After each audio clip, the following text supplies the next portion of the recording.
কি ব্যাপার আপনি আমার হাত ধরলেন কেন? সাথে কি তোমার? পিঠা। কার জন্য বানাইছো?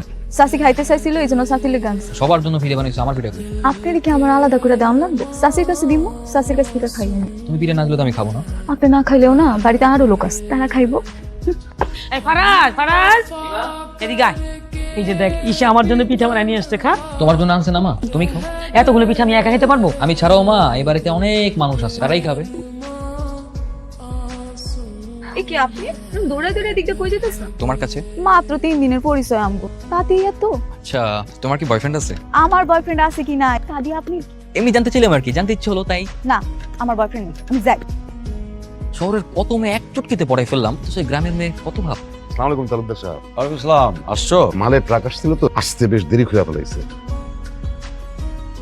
আজকে ওকে পিঠা আনছো নাকি? রোজ রোজ কি মানুষ পিঠা বানায় না? সাসি কই ওটা কোন? আমার তো একটু অসুস্থ। সাসি অসুস্থ, আপনি এখানে কি করেন? যান সাসির কাছে যান। আর গেছিলাম তো, আমি তো কথা না বলে থাকতে পারি না, কিন্তু কথা বলে মায়ের নাকি মাথা ব্যথা দেয়, তাই পাঠাই দিছি। আচ্ছা তুমি বলো তো, আমি কি খুব বেশি কথা বলি বলো? না না, আপনি তো কথাই বলতে পারেন। হ্যাঁ, আপনি তো বোবা মানুষ, আর বোবা মানুষ কি কথা বলতে পারে আপনি বলেন? মনে হচ্ছে আমাকে অপমান করার খুব চেষ্টা করা হচ্ছে। আচ্ছা কালকে তোমার কলেজ আছে? হ্যাঁ কালকে আমার কলেজ আছে। আপনি কি গিয়ে রাস্তায় দাঁড়ায় থাকবেন আমার জন্য? থাকতেও পারি। দেখেন আপনি আমার আব্বার মহাজনের পোলা, আপনার সাথে আমার কথা না কয় ভালো। আরে সেটা তো তাদের সম্পর্ক, তাদের সম্পর্ক তাদের কাছে রাখো না। তুমি আর আমি তো একটু ঘনিষ্ঠ হতেই পারি, তাই না? কেমন ঘনিষ্ঠ? ধরো আমি তোমার কথা আমার বাবা মার কাছে বললাম, আবার আমার বাবা মা তোমার বাবার কাছে বিয়ের প্রস্তাব নিয়ে গেল, তাহলে কেমন হবে ব্যাপারটা বলো? তালুকদার সাহেব, আমি আজকে তাহলে আসি। আচ্ছা আচ্ছা। করে মা, আমি যাই। কি ব্যাপার কতক্ষণ ধরে এখানে? এই তো ঘন্টাখানেক। ঘন্টা খানেক একটা মেয়ের জন্য অপেক্ষা করতেছেন কেন বলেন তো? কারণ আমি তো আমার প্রশ্ন উত্তর পেলাম না, আর আমি যদি আমার প্রশ্ন উত্তর না পাই তাহলে তো আমি পরবর্তী পদক্ষেপ নিতে পারছি না। কি পদক্ষেপ? তুমি আমাকে বিয়ে করতে চাও কি চাও না সেটা তোমার জানতে হবে।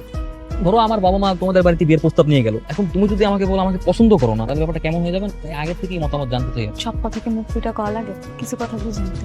তাহলে তো হয়ে গেল। হ্যাঁ কি? আরে এই, আরে কই যাও?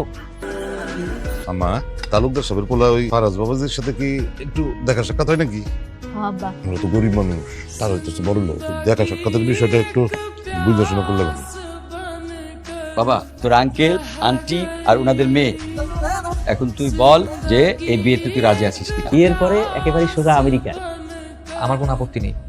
আলহামদুলিল্লাহ। মাগো, আরে অনেক ভালো একটা খবর নিয়ে আসছি। কি খবর আব্বা? ফারাজের বাপে আসছিল, সে তো ফারাজের বিবাহের কথা বললো। তুমি কি কইলা আব্বা? আরে তালুকদার সাহেবের ছেলের বিবাহ, না গিয়ে কি উপায় আছে? আমরা সবাই যাবো, যাবি দাওয়াত খাইতে। কাল লাগে বিয়ে আব্বা? কার সাথে? এবার ওই যে এই তালুকদার সাহেবের ওই বন্ধুর মেয়ের সাথে। বিবাহের পর ফারাজরে আমেরিকা নিয়ে যাবি। না না আব্বা, এটা তো হইতে পারে না। এটা হইতে পারে না কেন? আমি তো ফরাজরে অনেক ভালোবাসি আব্বা। আব্বা ওই আমার অনেক ভালোবাসে।